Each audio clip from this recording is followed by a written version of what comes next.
Selamat datang di Si Binuang Channel.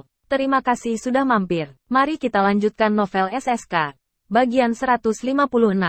Selamat mendengarkan. Halo semuanya. David menyapa mereka semua tetapi diabaikan. Baru pada saat itulah David menyadari bahwa ada sesuatu yang salah. Mata sepupu Judy merah. Seolah-olah dia baru saja menangis. Paman Alex juga tampak agak marah di tempatnya duduk. Mertua, ini keponakan saya. Anak laki-laki ketiga dari saudara laki-laki saya. Dia sedang kuliah di River City. Diana memperkenalkan David kepada yang lain. Setelah diperkenalkan, David mengikuti bibinya Diana ke dapur untuk menyiapkan makanan. Suasana di tempat tinggal, kamarnya terlalu hikmat dan dia tidak mau tinggal di sana. Namun, bibi Diana mengusirnya karena bibi Lisa ada di dapur dan bantuannya tidak diperlukan. Tanpa pilihan lain, David duduk di ruang tamu dan pura-pura sibuk dengan apa yang ditayangkan di layar. Dia awalnya berencana untuk berterus terang kepada bibinya Diana tentang situasi keuangannya saat ini dan membujuk mereka untuk melakukannya pindah ke River City bersamanya. Namun, ada terlalu banyak orang di sini untuk dia katakan. Jadi dia harus mengatakannya tunggu kesempatan berikutnya untuk memberitahunya. Saat ini, calon ayah mertua Judy mulai berbicara. Jadi, apa pendapatmu tentang saran kami? Saya tidak setuju. Alex menjawab dengan marah. Lalu apa yang kamu inginkan? Jangan bilang kau ingin anakku datang dan tinggal di rumahkumu seperti ini. Berapa tahun kamu tinggal di sini? Ya, bahkan tidak ada sekolah yang bagus di dekat sini. Di mana anak-anak mereka akan belajar? Bagaimana untuk memecahkan masalah pendidikan? Saya akan menghancurkan mereka jika bukan karena betapa dalamnya cinta mereka. Mama, apa yang kamu katakan? Teriak Yudas. Diam, Yud. Jangan bilang kamu benar-benar berencana untuk tinggal di sini seumur hidupmu. Anda satu-satunya putra kami. Tidak mungkin saya melakukannya untuk mengizinkanmu tinggal bersama mereka. Ibu Jude bersikeras. Jude tidak mengatakan apa-apa lagi. Dia juga tidak ingin tinggal di tempat ini selamanya. Sangat marah. Alex ingin membantah tetapi tidak bisa berkata apa-apa. Kondisi keluarga mereka memang lebih buruk dari Jude. Memang terlalu berlebihan untuk meminta Jude menikah dan tinggal bersama mereka. Tapi Judy adalah putri satu-satunya dan dia tidak melakukannya. Ingin dia pindah. Dia ingin bisa bermain dengan cucunya setelah dia pensiun. Jika putrinya menikah, maka dia dan istrinya akan berakhir sendirian dan menyedihkan setelah mereka pensiun. Saat itu, Diana keluar dan berkata, sebenarnya, kami sudah memutuskan untuk membeli rumah. Kami telah melihat beberapa pilihan akhir-akhir ini. Sehingga Anda tidak perlu khawatir tentang pendidikan anak mereka. Beli sebuah rumah. Anda pikir saya tidak tahu tentang situasi keuangan Anda? Baik Anda dan suami Anda biasa saja, buruh. Tidak mungkin Anda bisa membeli rumah. Tahukah Anda betapa mahalnya harga rumah saat ini? Bahkan rumah bekas pun mahal. Dan tidak mungkin anak saya tinggal di rumah bekas rumah setelah menikah. Diana tetap diam. Mereka memang berencana membeli rumah bekas di area sekolah, yang agak tua itu. Mereka tidak mampu membeli rumah baru. Judy mulai terisak pelan. Orang tuanya ingin pacarnya Jude pindah setelah mereka menikah. Sedangkan orang tua pacarnya sangat tidak setuju. Yang terpenting, kondisi keluarganya tidak sebaik pacarnya. Dan dia juga ingin memberi anaknya lingkungan pendidikan yang baik. Satu-satunya hal yang menghentikannya untuk setuju dengan orang tua pacarnya adalah dia merasa kasihan pada ibunya sendiri dan ayah. Namun, karena dia sudah hamil sekarang, mereka harus memajukan pernikahan. Mereka tidak mampu untuk menyeret masalah tempat tinggal lebih lama lagi. Yang bisa dilakukan Jude hanyalah menepuk bahunya diam-diam di sebelahnya. Dia juga tidak memiliki solusinya. Masih bersama Si Binuang Channel. Mari kita lanjutkan novel SSK. Bagian 157. Setelah mendengarkan mereka sebentar, David akhirnya mendapatkan gambaran umum tentang apa yang sedang terjadi. Judy sedang hamil sekarang. Jadi mereka harus segera menikah. Namun, Paman Alex ingin pasangan yang baru menikah itu tinggal bersama mereka setelah mereka menikah. Calon mertua Judy tidak setuju karena kondisi keluarga bibi Diana yang memprihatinkan. Dan mereka khawatir akan pendidikan masa depan anak. Masalah ini telah berlangsung selama hampir sebulan dan melihat bagaimana anak Judy yang belum lahir tumbuh lebih besar dari hari ke hari. Pernikahan tidak bisa ditunda. Namun, belum ada solusi yang bisa disepakati kedua belah pihak. David menyadari bahwa langit berpihak padanya. Masalah terbesarnya saat ini adalah bagaimana membujuk bibi Diana dan keluarganya untuk pindah ke River City. Khususnya, ketika mereka telah tinggal di sini selama beberapa dekade. Seandainya bukan karena Jasi, keluarga bibi Sally mungkin juga akan kesulitan untuk dibujuk. Sekarang adalah waktu yang tepat baginya untuk menyarankan solusi. Karena mertua Judy tidak mau menerima rumah bekas. Lalu bagaimana dengan rumah bekas yang dimilikinya? Salt River International Residence bernilai 100 juta dolar. Mereka seharusnya tidak ragu menerima itu. Jika mertua mengkhawatirkan pendidikan, sekolah terbaik di Provinsi Salt River berada tepat di samping Salt River, tempat tinggal internasional. Bahkan ada taman kanak-kanak. Tidak ada yang bisa mereka katakan untuk menolaknya. Suasana hati David langsung cerah. Dia makan dengan gembira saat makan siang. Menggabungkan suasana hatinya yang baik dengan fakta bahwa sudah lama sekali dia tidak bisa makan masakan Bibi Diana. David makan porsi yang cukup besar saat makan siang.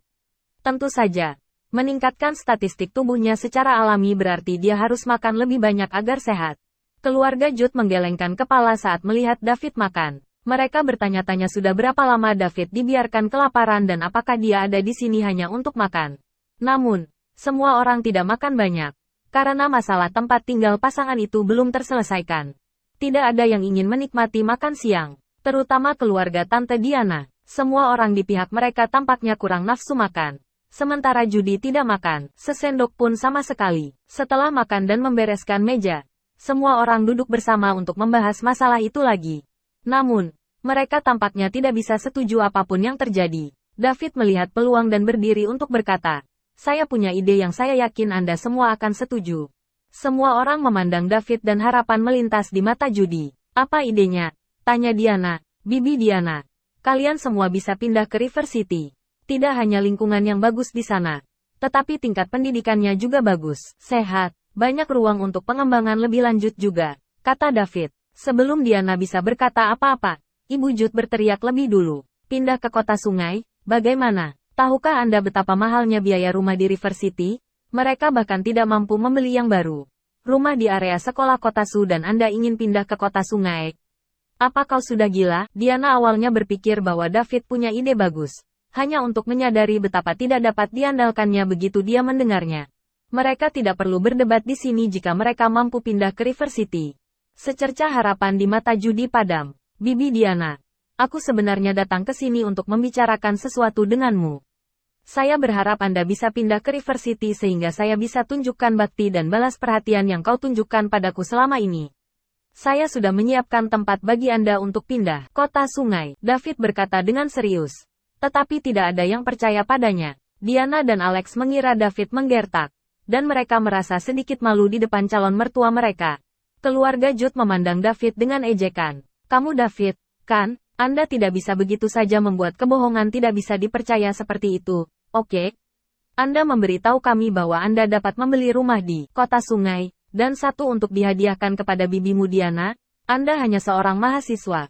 Bagaimana Anda bisa membeli rumah di River Kota? Kamu pasti sudah gila karena sekolah, ya?" Ibu Judd bertanya sinis. "Tepat. Apakah Anda tahu betapa mahalnya membeli rumah di River City? Anda pikir hanya Anda yang menginginkannya untuk membeli rumah di sana? Setidaknya tunjukkan sedikit rasa malu karena membuat gertakan yang luar biasa. Siapa yang tahu bagaimana Anda masuk universitas Anda? Itu pasti universitas yang dipertanyakan." "Ya," Bibi Judd menambahkan, "kita akan tahu nanti apakah aku menggertak atau tidak. Tapi jika Salt River University, salah satu dari 10 universitas terbaik di negeri ini, dianggap dipertanyakan, saya ingin tahu apa yang Anda anggap baik," tanya David. "Apa, Universitas Sungai Selatan?" Sebagai orang yang tinggal di Provinsi Salt River, mereka semua sangat menyadari prestise SRU. Mereka tidak menyangka David menjadi mahasiswa SRU. Tak seorang pun di keluarga besar mereka yang berhasil masuk ke SRU sebelumnya. "Jadi bagaimana jika Anda belajar di SRU? Hanya karena kamu belajar di sana tidak memberimu hak untuk menggertak sesukamu." Yudas membantah, "Pikirkan apa yang kamu inginkan. Tetapi jika kita mengetahui bahwa saya memang memiliki rumah yang disiapkan untuk Bibi Diana dan keluarganya, maka Anda akan setuju untuk mengizinkan Judy dan pacarnya tinggal bersama Bibi Diana setelah mereka menikah. Plus, anak pertama mereka akan mengambil nama keluarga Judy. Bagaimana dengan itu?" jawab David. "Tentu. Jika Anda dapat menemukan mereka rumah yang bagus di River City, saya akan menyetujui permintaan Anda," kata Ibu Judd. Kemudian dia menambahkan setelah beberapa pemikiran, "Tetapi bahkan jika rumahnya berada di River City, itu tidak mungkin berada di pedesaan. Itu harus dekat dengan sekolah." Rumahnya juga tidak boleh lebih kecil dari 200 meter persegi. Dia tentu saja tidak percaya seorang mahasiswa seperti David memiliki kemampuan finansial untuk membeli rumah di River City. Biarlah sendirian memberikannya kepada seseorang. Jika David memutuskan untuk membodohinya dengan sebuah rumah di antah berantah, dia menambahkan syarat itu juga. Tentu, apakah Anda mengemudi di sini? Tanya David. Tentu saja, menurut Anda, zaman apa sekarang? Memiliki mobil adalah standarnya. Jadi tentu saja kami akan memilikinya. Bagus. Tinggallah bersamaku nanti. Kalau begitu, kata David. Kemudian, dia menoleh untuk melihat Diana dan berkata, ayo kita lihat rumah di River City. Bibi Diana. Dev, teriak Bibi Diana. Percayalah padaku. Bibi Diana. David memandangnya dan berkata dengan tulus. Diana menatapnya lama sebelum dia menjawab. Baiklah. Dia percaya bahwa David tidak akan membohonginya. Paman Alex. Judy. Ikut kami. David menoleh ke Alex dan Judy untuk mengatakan. Kemudian, mereka semua berjalan ke bawah. Dengan keluarga Jude mengikuti di belakang keluarga David dan Bibi Diana. Mereka ingin melihat bagaimana rencana David untuk menutupi kebohongan ini. Jika keluarga Judy merasa malu, mereka pasti akan berhenti meminta Jude untuk tinggal bersama mereka setelah pernikahan.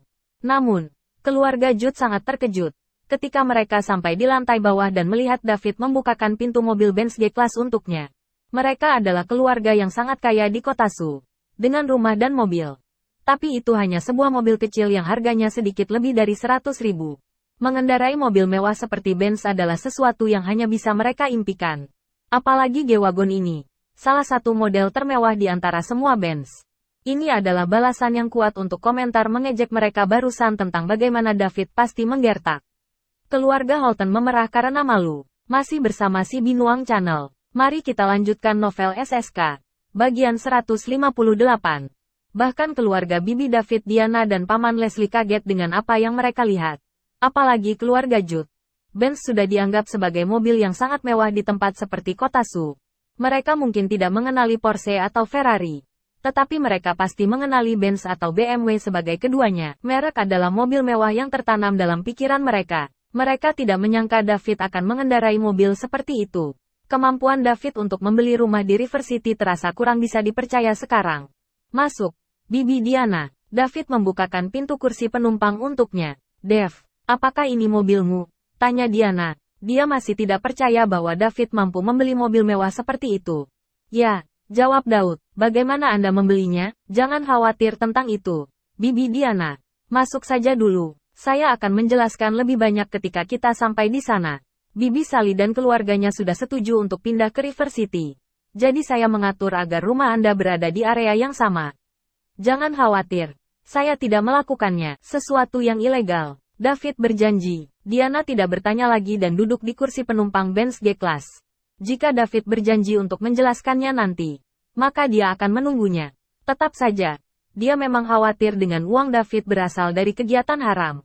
Alex, Judy, dan Jude duduk di kursi belakang sementara orang tua Jude mengemudikan mobil mereka. Meninggalkan Paman Leslie dan Bibi David Lisa berdiri di samping. Tidak tahu harus berbuat apa. Mereka ingin duduk di dalam mobil mewah David dan melihat-lihat rumah yang disiapkannya untuk Diana. Tetapi David tidak mengundangnya mereka. Dan mereka tidak cukup malu untuk mengundang diri mereka sendiri. Hubungan mereka dengan David tidak sebaik dia dengan Diana.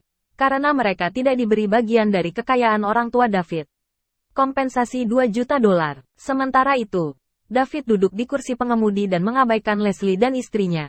Baginya, Paman Leslie dan Bibi Lisa adalah orang asing baginya.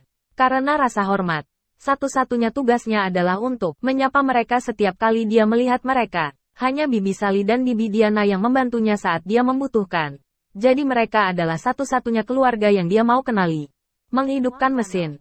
Dia bersiap-siap untuk pergi. Diana menoleh ke Leslie yang berdiri di luar mobil dan memberitahu mereka. Kalian pulang dulu, Leslie. Sebelum Leslie bisa menjawab, David sudah menginjak pedal gas dan melaju. Pasangan itu berdiri canggung di tempat. Mereka pernah memiliki hak untuk duduk di dalam mobil itu. Diana membuka mulutnya untuk mengatakan sesuatu atas nama Leslie. Tetapi pada akhirnya tidak ada yang keluar. David sudah dewasa. Pria itu memiliki pemikirannya sendiri dan dapat membedakan antara orang yang melakukan dan tidak memikirkan kepentingan terbaiknya. Tidak ada gunanya membujuknya. David menelepon bibinya Sally dalam perjalanan ke River City dan memberitahunya bahwa dia akan pergi bersama keluarga bibi Diana.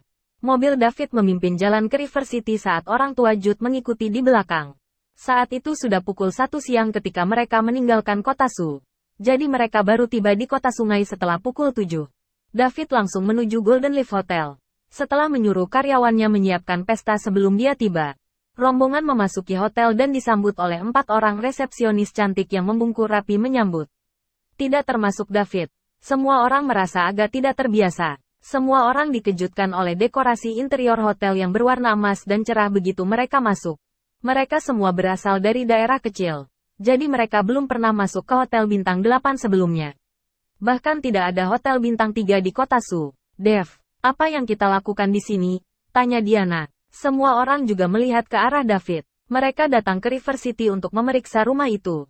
Jadi mereka tidak mengerti mengapa mereka berada di hotel mewah alih-alih. Kita sudah duduk di dalam mobil selama beberapa jam. Bibi Diana.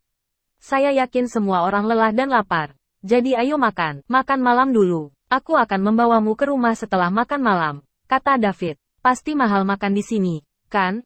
Bagaimana kalau kita makan di tempat lain? Saran Diana. Jangan khawatir. Bibi Diana, biarkan saya mengatur semuanya. David meyakinkan. Sekali lagi, Diana tidak protes. Dia menyadari David telah banyak berubah sekarang karena dia melihatnya lagi. Dia bukan lagi anak kecil lemah lembut yang bisa tidak mengambil keputusan. Dia lega melihat bahwa David telah tumbuh dan menjadi sukses. David dan yang lainnya baru saja memasuki aula besar Golden Leaf Hotel ketika manajer hotel yang baru segera datang, bawa untuk menyambut mereka. Dia baru saja mengirim sekelompok VIP ke kamar mereka di lantai atas ketika dia menerima pemberitahuan tentang kedatangan David. Jadi, dia segera bergegas turun. Tuan Liddell, selamat datang di Hotel Golden Leaf. Kami sudah menyiapkan makan malam yang Anda pesan sebelumnya. Silakan ikuti saya. Manajer cantik itu memberitahu David. Dia akan memberinya sambutan sebagai ketua. Tetapi segera mengubah sapaannya menjadi seorang pelindung belaka. Ketika dia bertemu mata David, David dan yang lainnya mengikuti manajer ke kamar pribadi yang disiapkan khusus untuknya. Manajer membukakan pintu untuk mereka. Dan yang lainnya mengikuti David ke dalam. Keluarga Diana dan Jude terkesima dengan pemandangan di dalam kamar pribadi tersebut. Meja besar di depan mereka dipenuhi dengan makanan lezat. Sementara uap dari hidangan yang baru dimasak terisi ruangan. Lobster besar dan kepiting raja adalah hidangan yang paling menarik perhatian. Ada juga semua jenis hidangan yang lain yang mereka tidak mengenali. Semuanya tampak lezat dan jauh lebih berkelas daripada yang mereka lihat di televisi. Kedua keluarga itu sudah kelaparan sejak awal. Dan mereka tidak bisa menahan air liur saat makan. David menarik kursi untuk Bibi Diana terlebih dahulu sebelum dia mempersilakan semua orang duduk. Semua orang masih merasa terlalu sadar akan perilaku mereka setelah duduk. Mereka hanya mengambil peralatan makan mereka setelah David membantu Diana ke beberapa piring dan mulai makan sendiri. Alih-alih makan, para pemuda, Jude, saudara sepupunya, dan Judy, mengeluarkan ponsel mereka untuk memposting gambar piring ke media sosial terlebih dahulu. Mereka tidak akan melewatkan kesempatan seperti ini untuk pamer. Tak lama kemudian, foto mereka mendapat seruan dari teman-teman mereka. Ada berbagai macam komentar, terutama iri hati atau kecemburuan. Tidak ada yang bisa menolak makanan enak seperti itu, kecuali mungkin orang dengan gangguan makan. Reaksi teman-temannya dengan demikian memuaskan keinginan sia-sia mereka. Postingan Judy terdiri dari beberapa gambar dan judul. Keramah tamahan yang antusias dari sepupu saya. Masih bersama si Binuang Channel. Mari kita lanjutkan novel SSK. Bagian 159. Di rumah Leslie. Leslie dan istrinya sedang duduk di ruang tamu menonton televisi. Cedric berencana untuk bermain basket dengan teman-temannya hari ini karena ini adalah akhir pekan. Jadi dia tidak pergi ke bibinya Diana bersama orang tuanya. Saat ini, Cedric menemukan postingan Instagram Judy di ponselnya. Dia langsung terpana dengan makanan enak di gambar. Dia bahkan belum pernah melihat makanan enak seperti itu sebelumnya. Itu lobster dan rajungan tampak sangat nikmat. Dan dia segera berlari ke ruang tamu. Bu, ayah, kalian berdua pergi ke rumah bibi Diana hari ini, kan? Saya pikir Anda sedang mendiskusikan Judy dan pacarnya, pernikahan. Mengapa Anda tidak membawa saya untuk makan makanan enak? Dia mengira foto-foto itu diambil saat makan siang. Kemudian, dia memberikan teleponnya kepada Leslie dan Lisa. Leslie dan istrinya tidak lagi tenang saat melihat foto-foto itu. Mereka hanya melihat makanan seperti itu di televisi. Sebelum, mereka hanya bisa membayangkan berapa harga meja makanan ini. Ditambah dengan keterangan Judy, mereka mengerti bahwa ini pasti makan malam yang disuguhi David kedua keluarga itu. Sepertinya David benar-benar menjadi sukses. David bahkan menjanjikan sebuah rumah kepada keluarga Diana di River City. Tapi ini bukan manfaat yang juga bisa mereka nikmati. Sebagai paman David, Leslie memiliki kesempatan untuk membangun hubungan baik dengan David seperti yang dilakukan Diana bertahun-tahun lalu. Jika demikian, miliknya, keluarga akan dapat menikmati kekayaan David juga. Namun, setelah kalah dalam perebutan perwalian David dan kompensasi $2 juta, Leslie tidak pernah peduli tentang David lagi, tidak tertarik lagi. Leslie melempar telepon ke samping dan berkata, "Ini bukan makan siang. Makan siang kami dengan bibimu Diana adalah makanan rumahan yang sederhana. Jadi ini makan malam, bukankah kalian dekat dengan keluarga bibi Diana? Mengapa mereka tidak mengundang kalian untuk makan bersama mereka? Saya sudah tidak pernah melihat makanan enak seperti itu sepanjang hidupku. Saya tidak peduli. Saya ingin makan ini juga." Cedric berkata dengan sedikit marah. Leslie sudah kesal karena melewatkan kesempatan membina hubungan baik dengan David. Cedric yang marah sekarang hanya menambah kemarahannya. Dan dia berteriak pada putranya. "Yang kamu tahu hanyalah makan. Pergi ke kamar kamu dan selesaikan pekerjaan rumahmu. Yang akan kamu makan hanyalah omong kosong jika kamu tidak masuk universitas." Cedric tercengang karena dia tidak menyangka Leslie tiba-tiba meneriakinya. Air mata menggenang di matanya saat ia berlari ke kamar tidur dan membanting pintu di belakangnya dengan keras. "Apa yang salah denganmu? Kaulah yang membuat keputusan itu saat itu. Semua ini bukan salah putra kita. Kalian semua tahu adalah untuk melampiaskan kemarahan Anda pada anak kita. Sudah kubilang untuk bersikap baik pada Dev. Dia masih keponakanmu, bukan? Tapi tidak. Kamu tidak mau mendengarkan. Anda mengatakan dia adalah masalah siapapun yang mendapat kompensasi. Apa yang ingin kamu lakukan sekarang, ya?" Lisa mengeluh dengan kesal. Leslie tidak menjawab saat dia berbaring di sofa. Memang benar dia tidak menunjukkan kepedulian pada David setelah bocah itu memutuskan untuk tinggal bersama Bobby. Yang dia tahu hanyalah apa yang dikatakan Diana kepadanya. Bahwa David tampaknya tidak hidup dengan baik di bawah asuhan Bobby. Di sana ada tanda-tanda pelecehan anak dan Diana berharap dia bisa campur tangan. Leslie mengatakan bahwa David yang datang dan itu bukan masalahnya. David kaya sekarang. Dia bisa membeli mobil mewah. Membeli rumah untuk keluarga Diana. Dan membawa mereka makan makanan enak. Meskipun dia iri, dia juga merasa menyesal. Dia seharusnya menunjukkan perhatian pada David. Atau hal-hal tidak akan terjadi telah mencapai titik seperti itu hari ini. Sekarang sudah terlambat. Dan tidak ada yang dia katakan akan mengubah apapun. Mendesah, andai saja aku tahu. Lisa tidak mengatakan apa-apa untuk semakin memperparah suaminya. Dia mungkin membujuknya untuk memperlakukan David lebih baik. Tapi, dia tidak mengambil tindakan nyata. Yang dia lakukan hanyalah berbicara. Hanya saja, setelah David menjadi kaya, Diana berubah dari kondisi keuangan yang buruk menjadi saudara kandung yang terkaya. Dan ini membuat mereka frustrasi. Orang-orang memiliki potensi yang tidak terbatas. Itu adalah meja makanan yang sangat besar. Dan 9 dari mereka membutuhkan waktu 2 jam penuh untuk menyelesaikan sekitar selusin hidangan. David makan paling banyak. Meskipun ini karena statistik tubuhnya yang ditingkatkan. Nafsu makannya telah tumbuh sejak peningkatan itu. Yang mengejutkannya adalah nafsu makan yang besar dari orang-orang biasa yang duduk di sini. Itu sangat mengejutkan. Dia tidak tahu bahwa orang-orang ini hanya makan begitu banyak karena mereka belum pernah melihat makanan yang begitu enak di rumah mereka seumur hidup. Akibatnya, mereka enggan membuang makanan sehingga tidak berhenti meski sudah kenyang. Mereka akan beristirahat sebentar dan melanjutkan makan sampai hampir semuanya habis sebelum meletakkan peralatan makan mereka. Jude dan 2 wanita muda lainnya bahkan mengeluarkan ponsel mereka selama istirahat singkat untuk mencari hidangan tersebut. Masih bersama si Binuang Channel. Mari kita lanjutkan novel SSK. Bagian 160. Mereka menemukan harga hidangan ini. Dan setelah menjumlahkannya sesuai dengan harga online, mereka menemukan makanan itu biaya setidaknya $1 juta. Ini membuat mereka lebih enggan membuang makanan. Setelah makan, mereka juga beristirahat sebentar. David meminta manajer hotel memasukkan mereka ke dalam beberapa suite kelas atas sehingga setiap orang dapat beristirahat untuk malam itu. Sudah terlambat untuk melihat-lihat rumah malam ini karena departemen penjualan pasti sudah kehabisan waktu untuk malam itu. Mereka juga tidak bisa menandatangani surat apapun hari ini. Jadi satu-satunya pilihan adalah menunggu sampai besok. Setelah sarapan keesokan harinya, David membawa semua orang ke Salt River International Residence. G-Wagon David melaju ke kediaman dengan mudah. Tetapi mobil keluarga Jude yang lebih murah bernilai sekitar 100 juta ditahan oleh penjaga keamanan di luar. Petugas keamanan ini telah bekerja di sini selama beberapa tahun. Dan mereka tidak pernah melihat mobil yang murah melaju ke residence. G-Wagon milik David sudah dianggap sebagai mobil termurah yang pernah ada. Penyewa yang tinggal di dalam. Jadi sudah sepantasnya mereka berhenti dan memeriksa para pengunjung. Hai, apa yang kalian lakukan? Tinggalkan tempat ini. Ini bukan tempat untukmu. Seorang satpam menghampiri orang tua Jude dan berteriak. Dia mungkin tidak mampu membeli mobil seperti itu. Tetapi dia tidak merasa perlu untuk menghormati orang yang mengendarai mobil seperti itu mobil murah. Penjaga itu mungkin tidak memiliki banyak tabungan sejak bekerja di sini.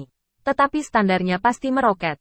Ini, Bung, merokoklah. Kami mengikuti mobil di depan kami. Kami bersama mereka. Rombongan Jude berkata dengan sopan saat dia memberikan sebatang rokok kepada satpam. Dia masih tampak agak canggung. Karena ini adalah kota besar dan dia orang asing di sini. Penjaga mengambil rokok dan berbicara ke walkie-talkie. Tidak. 6. Nomor 6. Benz G-Class baru saja masuk. Sudah. Pengemudi membawa bukti tempat tinggalnya. Dan datang ke gerbang utama. Ada pengunjung di sini. Di kopi. Terdengar suara di ujung lain walkie-talkie. Kemudian, satpam memberitahu ayah Jude dengan angkuh. Hentikan dulu mobilmu di samping dan jangan kabur. Ini bukan tempat kalian bisa masuk sesuka hati. Ibu dan bibi Jude sangat marah. Mereka tidak pernah mengalami kesombongan seperti itu di kota Su. Ini, pria itu hanyalah seorang penjaga keamanan. Dia tidak punya hak untuk bertindak begitu arogan dengan mereka. Apa maksudmu? Ya? Apa maksudmu itu bukan tempat orang seperti kita bisa masuk begitu saja sesuka kita? Anda hanya satpam. Kami akan meminta manajemen properti memecat Anda begitu kami menjadi penyewa. Ibu Jude berteriak pada penjaga keamanan. Itu benar, Anda hanya seorang penjaga keamanan. Siapa kamu sehingga bertindak begitu sombong? Aku akan membuatmu dipecat. Bibi Jude membantu. Hah, Anda, penyewa, Anda akan membuat saya dipecat? Apakah Anda tahu di mana tempat ini? Ini adalah perumahan paling mahal daerah di Provinsi Sungai Selatan. Rumah termurah di sini berharga 50 juta dan harga bisa berkisar hingga 400 juta dolar. Seolah-olah Anda bisa menjadi penyewa di sini. Teruslah bermimpi. Kenapa tidak? Penjaga keamanan mengejek tanpa ampun. Ini mengejutkan orang-orang di dalam mobil. Rumah termurah di sini berharga 50 juta, dan harganya bisa mencapai 400 juta. Ini benar-benar melampaui imajinasi mereka. Rumah mereka di kota Su hanya berharga sekitar 4-500 ribu. Rumah yang lebih besar di daerah yang lebih baik mungkin membutuhkan biaya lebih. Tapi harga tidak pernah melebihi 1 juta dolar. Itu perbedaan drastis dari rumah seperti ini yang menelan biaya setidaknya 50 juta. Melihat bagaimana kata-katanya mengejutkan para pengunjung ini, penjaga keamanan selanjutnya percaya bahwa dia sedang berbicara dengan orang-orang dari desa-desa. Karena itu, dia terus mengejek. Kemudikan mobilmu ke samping. Jangan menghalangi pintu masuk. Semua orang yang datang ke sini adalah orang besar. Anda tidak dapat membuang waktu mereka dengan menghalangi jalan. Ayah Jude dengan cepat mengemudikan mobilnya ke samping dan menunggu David dan yang lainnya datang dan menjemput mereka. Yang lain di dalam mobil juga tiba-tiba teringat bahwa David ada di sini untuk menunjukkan rumah itu kepada mereka. Apakah rumah di kediaman ini? Sebuah rumah yang harganya setidaknya 50 juta? Dia akan menghadiahkan rumah ini kepada putra mereka setelah menikah. Ketiganya di dalam mobil berbagi ekspresi kaget dan terkejut. Mereka tercengang dengan kedatangan keberuntungan yang begitu besar secara tiba-tiba. Terima kasih sudah bersama si Binuang Channel. Jangan lupa mampir pada bagian selanjutnya. Novel SSK dan novel lainnya.